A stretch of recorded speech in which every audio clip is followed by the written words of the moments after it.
చెరువులు అట్టనే ఉంటాయి. మరి ఆ చెరువులకు వెళ్ళే నాలాలు కానీ దారులు కానీ ఛానల్స్ కానీ కబ్జా చేసి ఇండ్లు కట్టుకుంటే కాలనీలు కట్టుకుంటే మీరు 10 సంవత్సరాల్లో కళ్ళు మూసుకొని కూర్చున్నందుకు ఈరోజు ఆ పాపం ఈరోజు ప్రజలకు శాపంగా మారింది. 10 సంవత్సరాల్లో మీ పాలన ఆ పాపాలు కడుక్కోవడానికి ఇంకెన్ని సంవత్సరాలు కావాలి?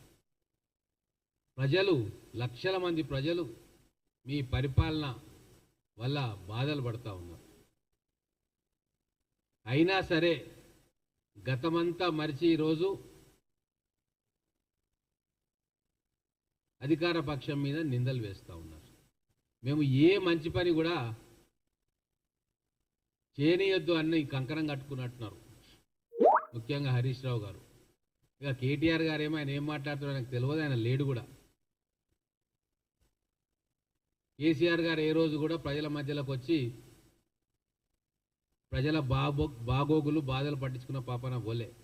ఆయన ఎప్పుడైనా ప్రజల మధ్యలోకి వస్తున్నాడు అంటే ఆయన బాధలు చెప్పుకోనీకి వస్తాడు తప్ప ప్రజల బాధల కోసం ఏ రోజు కూడా రాలే.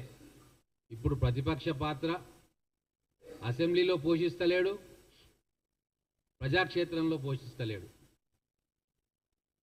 మరి ఎందుకు ఇంకా ఆయన ప్రతిపక్ష నేతగా ఉండడం మాకైతే అర్థం కాదు.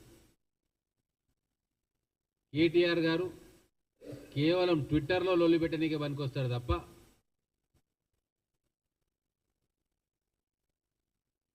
ప్రతిపక్ష వర్కింగ్ ప్రెసిడెంట్ హోదాలో, ప్రతిపక్ష పార్టీకి వర్కింగ్ ప్రెసిడెంట్గా ఉన్నారు ఆ హోదాలో ఏ రోజు కూడా ఈ 9 నెలల్లో నిర్ణయాత్మకమైన సలహాలు ఇచ్చి ఒక ప్రతిపక్ష నేతగా గుర్తింపు గౌరవం పొందలే. అన్నిటికీ ఆయనకు తొందరపడి మాట జారడం, ఆ తర్వాత క్షమాపణ వేడుకోవడం, దీంట్లోనే ఆయన గిన్నెస్ రికార్డులకు ఎక్కబోతా ఉన్నాడు రాబోయే రోజుల్లో. ఇక హరీష్ రావు గారిది అయితే అతి తెలివి, ప్రతి దాంట్లో అతి తెలివి ప్రదర్శిస్తూ ఉన్నాడు. అయ్యా, ఈ ఇరిగేషన్ మినిస్టర్గా ఎవరున్నారు? ఇరిగేషన్ మినిస్టర్గా ఈ ప్రాజెక్టులు కట్టేటప్పుడు, చెరువుల కట్టలేసేటప్పుడు, మిషన్ కాకతీయ చేసేటప్పుడు, పంప్ హౌజులు కట్టేటప్పుడు నువ్వే కదా మంత్రివి. ఇప్పుడు ఏ పంప్ హౌజ్ కూడా మునిగిపోకుండా సురక్షితంగా ఉందా? ఆఖరికి పాలమూరు రంగారెడ్డిలో కట్టిన పంప్ హౌజులు కూడా ఈ వరదలకు మునిగిపోయినాయి. ఇంతకుముందు కల్వకుర్తి మునిగిపోయింది. మీరు చర్యలు తీసుకోకపోవడం వల్ల ఇప్పుడు పాలమూరు రంగారెడ్డి పంప్ హౌజులు కూడా మునిగిపోతూ ఉన్నాయి. కాళేశ్వరం పంప్ హౌజులు మునిగిపోయినాయి. ఎక్కడ చూడు హరీష్ రావు గారు చేయి పడితే అది విధ్వంసమే. మాటలు కోటలు దాటుతాయి తప్ప ఏ రోజు కూడా మంచి పరిపాలన అందియలే. ఆయనకు అన్ని అధికారాలు ఉన్నా కూడా భవిష్యత్తును ఆలోచించి, భవిష్యత్తును దృష్టిలో పెట్టుకొని ఏ కార్యక్రమం చేపట్టలే. ఆయన హయాంలోనే 2014 నుంచి 23 దాకా 5 సంవత్సరాలు ఆయన ఇరిగేషన్ మంత్రి, 5 సంవత్సరాలు కేసీఆర్ గారు వారి మామగారు ఇరిగేషన్ మంత్రి. వీళ్ళిద్దరి హయాంలోనే 56 నుంచి 2014 దాకా జరిగిన ఆక్రమణలు ఒక ఎత్తు అయితే, ఈ 10 సంవత్సరాల్లో చెరువుల ఆక్రమణ అంతకు 10 రెట్లు జరిగినాయి. దానికి వీళ్ళే కారణం. వాళ్ళ విధులను సక్రమంగా నిర్వర్తించలేదు కాబట్టే ఈరోజు తెలంగాణకు అపారమైన నష్టం జరిగింది. ఇది తెలంగాణ ప్రజలు గమనించాలి.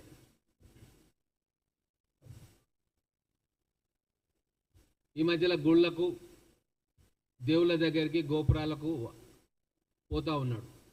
లోపలనేమో ఆయన పాప పరిహారం చేసుకుంటున్నాడు. నేను చేసిన తప్పులు క్షమించు, నరకానికి పోతే నాకు శిక్ష రావద్దు అని చెప్పి. కానీ బయట చెప్పేదేమో కాంగ్రెస్ ప్రభుత్వం మాట తప్పింది కాబట్టి మేము పోతా ఉన్నా, దేవుని మొక్కుకుంటున్నా అంటున్నాడు. వాస్తవంగా వారు పోయేది రేపు నరకానికి పోతే ఏదైతే శిక్షలు పడతాయో ఆ శిక్షలు తప్పించుకోవడానికి. సరే ఏం శిక్ష పడుతుందో కూడా ఒకసారి తెలంగాణ ప్రజలకు చెప్పాలి. హిందూ ధర్మాన్ని విశ్వసించి ఆచరించే వాళ్లకు. హరీష్ రావు గారికి, కేసీఆర్ గారికి పాలకులుగా 10 సంవత్సరాలు ఉన్నారు కాబట్టి గరుడ పురాణంలో వీళ్ళిద్దరి కోసం ఒక శిక్షను ఆ రోజే రాశారు. దాని పేరు సుకరముఖం. సుకరముఖం అనే శిక్ష మామ అల్లులకు కేటీఆర్ గారు ఖచ్చితంగా పడుతుంది. ఎవరికి శిక్ష పడుతుంది అంటే పరిపాలనలో నిర్లక్ష్య వైఖరితోటి విధులను నిర్వర్తించే వాళ్లకు, పరిపాలనను గాలి కొదిలేసి జల్సాలు చేసే వాళ్లకు, అలాగే ప్రజలను అణచివేతకు గురి చేసే వాళ్లకు ఈ సుకరముఖం అనే శిక్ష వేయాలని చెప్పి ఎప్పుడో గరుడ పురాణంలో చెప్పిండ్రు. మరి కేసీఆర్ గారు యాగాలు హోమాలు చేసారు కాబట్టి చదివే ఉంటాడు ఎక్కడనో. హరీష్ రావు గారు కూడా పక్కన ఉన్నాడు కాబట్టి ఆ జ్ఞానం అంటే ఉంటుంది. కాబట్టే మాకు శిక్ష పడుతుందేమో అని చెప్పి ఆ పాప పరిహారం కోసం ఈరోజు గుళ్ళు గోపురాలు తిరుగుతూ ఉన్నారు. కానీ ఈరోజు ప్రకృతి చేస్తున్న విలయతాండవానికి 10 సంవత్సరాలలో ఆపడానికి ప్రయత్నం చేయకపోగా ఆ విధ్వంసంలో వీళ్ళు ప్రముఖమైన పాత్ర పోషించారు కాబట్టి ఖచ్చితంగా ఆ సుకరముఖం అనే శిక్ష వీళ్లకు పడుతుంది. వీళ్ళు దాని నుంచి తప్పించుకోలేరు. వీళ్ళ పరిస్థితి ఇట్లుంటే మరి రేవంత్ రెడ్డి గారి ఆలోచన విధానం కూడా ఒకసారి తెలంగాణ ప్రజలు ఆలోచించాలి, గమనించాలి. మన హైదరాబాద్ నగరాన్ని విశ్వనగరం చేయాలని చెప్పి ఆలోచన.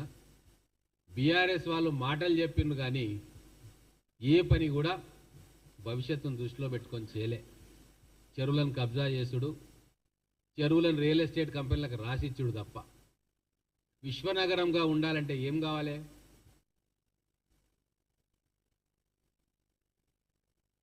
ఇక్కడ ఉన్న నీటి వనరులు కావచ్చు, వరద నీటి నిర్వహణ, వీటన్నిటి గురించి కూడా ఆలోచించాలి.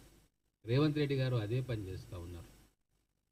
హైడ్రా అనే సంస్థను పెట్టి చెరువులలో ఉన్న కబ్జాలను తొలగిస్తున్నారు అంటే హైదరాబాదును ఒక ఇంటర్నేషనల్ సిటీగా తీర్చిదిద్దాలన్న సంకల్పం ఉంది కాబట్టి. ఇప్పుడు ఏ అంతర్జాతీయ నగరానికైనా పోతే అనేక తటాకాలు ఉంటాయి. చెరువులను రక్షించుకోవడమే కాదు, ఆ చెరువులు నిర్మలంగా ఎటువంటి కాలుష్యం లేకుండా చూసుకోవాల్సిన బాధ్యత కూడా ఉంటుంది. ఇప్పుడు మన హైదరాబాదులో ఉన్న చెరువుల పరిస్థితి చూస్తే డ్రైనేజీ వ్యవస్థ మొత్తం కూడా చెరువులకి వదిలిపెట్టేసింది మనకు తెలుసు. అతిపెద్ద డ్రైనేజీ వ్యవస్థ ఇప్పుడు మూసీ నదిలోకి పోతా ఉంది.